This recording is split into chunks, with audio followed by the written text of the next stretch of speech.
Night's creeping in, we know. So today we're talking about P.A.C.E. I want to go back a little bit. Since your debut single, Kiss You in the Morning, you've had a real whirlwind, and so in talking about like good vibes, it's been a pretty good vibe for you, right? Yeah, it's been great. I mean, you know, we released Kiss You in the Morning February of last year, and it just really took off fast, and we went straight out on tour with my buddy Sam Hunt, and then went straight out after that, did a bunch of fairs and festivals, and went with my buddy Kip Moore and ended the year with him. So it's all been real good. So you've got your single out at the moment, Think a Little Less, which is on iTunes. Yes. Who wrote that? So 3 buddies of mine wrote this. Thomas Rhett is one of the writers, John Knight, and a friend of mine, Jimmy Robbins, is one of the writers. And I heard that song early on in the recording process of the first record, and it just stood out. And I think, you know, the whole thing of the song is especially in love, or like not knowing if you really want to go talk to that person, whether it be somebody you just met, or sometimes it's been a friend of yours and you don't want to make that relationship weird or whatever, but you don't know what the other person's thinking. So life's too short, and I think we overthink a lot of stuff. So, you know, just think a little less about those things, and you know, go in and where somebody can tell you is no. That's very cool. And so what's happening for the rest of 2016? Well, we finish up with Darius and Dana Shea on the Good for a Good Time tour, and then we got some pretty cool stuff happening this fall for everybody to stay tuned on. Some pretty special stuff I'm pretty pumped for. And I hear through the Vine that you might be coming down for CMC Rocks in Australia. I'm hearing the same thing. Can't wait. That's very so exciting. Awesome. Yeah. Australia loves you, so that'll be a lot of fun. I can't wait. It's been one of my bucket list places my whole life to go to. I've never been, and now to be able to not only go to Australia, but go and be able to play music, it's going to be awesome. So what do you want to do when you're down under, aside from the music? I want you to be my tour guide. Okay, well, you got to bring the good vibes down under, that's for sure. In terms of, you know, your career over the past few years since you boomed, I mean, obviously you've been around the traps for a long time, working very hard. What has been one of your most favorite moments since you've kind of come out, or maybe before, that just like stands there and it was like one of those yes moments? There's a lot.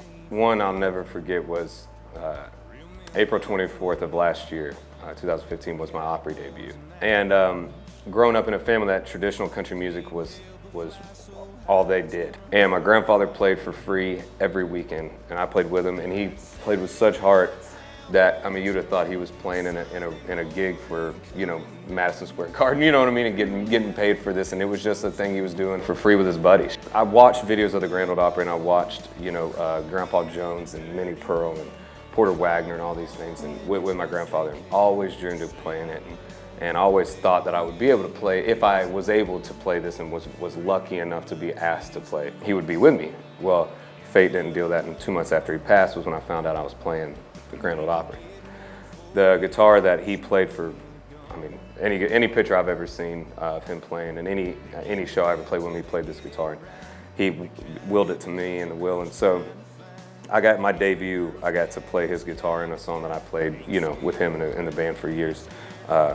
Was a Porter Wagner song called Green Green Grass at Home. So that moment will probably always be the most special moment for me, because not only am I on stage at the Opry, but I got to, you know, pay honor and tribute to the man that is the reason I got there. So. That's beautiful.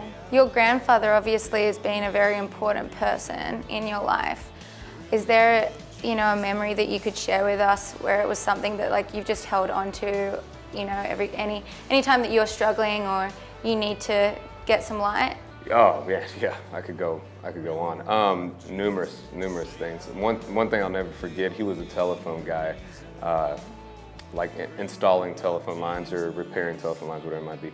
My grandpa came from the generation where you just helped your neighbor. There wasn't a thought. You know what I mean? If you had something, they needed it, you gave it to them. You know, or it just, he had that mindset that I wish we have now. I didn't understand it growing up until I got older, but I'll never forget this one time we were installing this older lady in a trailer park, you know, 55 plus trailer park, and we were installing her phone lines and I think some cable TV lines, and we get it all set up, and my grandpa goes inside and I follow him inside, and there's this dish box, satellite dish box waiting there, and this lady's probably in her 70s, you know. And he asked her what it's for, and anyway, she ends up telling them that she's been waiting for somebody to come install it. So long story short, I end up on the side of the trailer on a ladder installing a satellite dish for free because my grandpa didn't want this lady to have to wait any longer. It was just stuff like that all the time. And it wasn't a fake, it wasn't a put on. It didn't come from a business saying, oh man, she'll tell somebody that I did this. It just came from him. And that shined at his funeral service when there was a 3-mile long procession for a guy that was just a hardworking, good-hearted guy that put in telephone lines. You know what I mean? That loved music and loved people. And I think that that's something that resonates in my mind all the time. For any young kids that are watching this, what advice would you give to them in terms of leading forward with love and being a good person and giving good vibes out?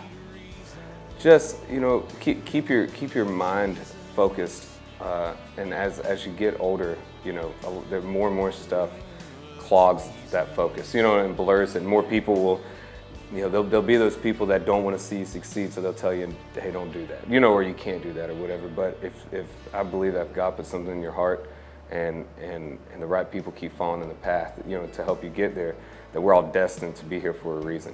Mm-hmm. And no matter what our path might be, some people might get there easier, some people might get there a little harder, but you're destined to be what you believe in your heart and in your mind.